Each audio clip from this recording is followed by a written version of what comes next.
Hello, we are the Team 6, and today we're going to talk about the Black Lives Matter movement and its relationship with the geography. How the BLM movement can relate with geography? Well, the answer is simple: human geography. The human geography is the interrelationship between people, place, and environment. To further study this issue, we saw the documentary Hello Privilege is Me, Chelsea. This documentary explains what white privilege means in different points of view. It is important for the human geography because it explains the relationship between two groups of people, the whites and the blacks. And why do I think of Black Lives Matter and white privilege? Honestly, it seems very unfair and pointless that there is a rejection of Afro-American people for the simple fact of not being white. Why could a color define how much you are worth? These people are right to go and fight for their rights as they have been doing it through the years. White people should for a moment put themselves in the shoes of the others. Get out of the bubble of the perfect country. Because they are whites and do not have so many problems doesn't mean that others don't have either. Is this important for the political geography? Yes, in order to see how it affects other people by their environment. Why anthropology, history, economy, and demography is important in this topic. So we can understand how it affects in the different parts of society. And what are the consequences that you see today in the Black Matters movement?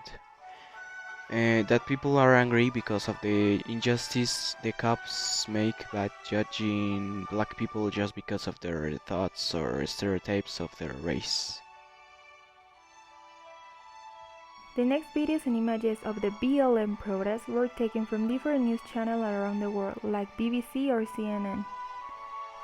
On the documentary Hello Chelsea, It's Me, Privilege, we could see Chelsea having conversation about white privilege and how it affects different groups on the society. But what this have to do with colonialism? Well, we just need to analyze the USA and the British history as great examples of this. By the most important times of the empires in the world, people were taken from Africa and moved to other countries, like the USA. They were treated as slaves until 1833, where the abolition begins on this country. But most of these people had nowhere to go or how to survive, so they still working on remarkable bad conditions for the ones who were supposed to be their owners. This period of history affects society way of thinking until now, and as in one time they say, they just not want to be treated as a second class. This is because some people still thinking people of color as criminals or as inferiors. This affects both way of living, white and colored people. But sometimes, people of color get murdered just by the prejudice that come with the color of their skin. What can you do to support Black Lives Matter movement? First of all, you can ask yourself what's going on in the world and inform yourself. You can read the books that are appearing on the screen, and you can follow on social media the official accounts of BLM and of Color of Change. Also, you can go to different protests and ask justice and make pressure to the governments. But in these moments, what we need is to ask justice for Breonna Taylor. So you can sign the petition on change.org.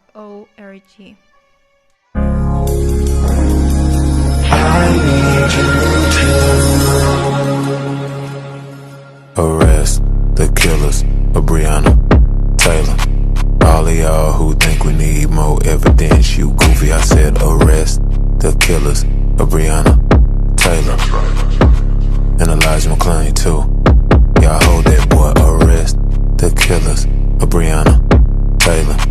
All of y'all who think we need more evidence, you goofy. I said arrest the killers of Breonna Taylor.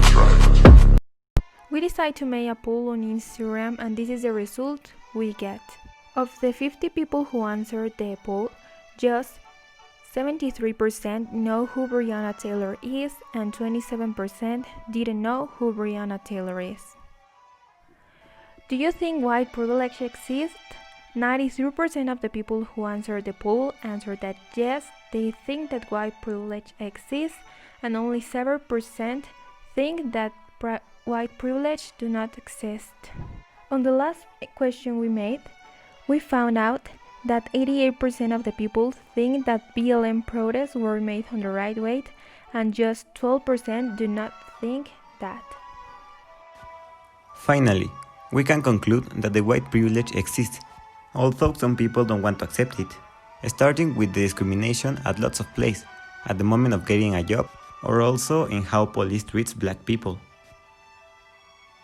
This needs to stop, because there are lots of black people dying each day, as a result of the people that think in that way.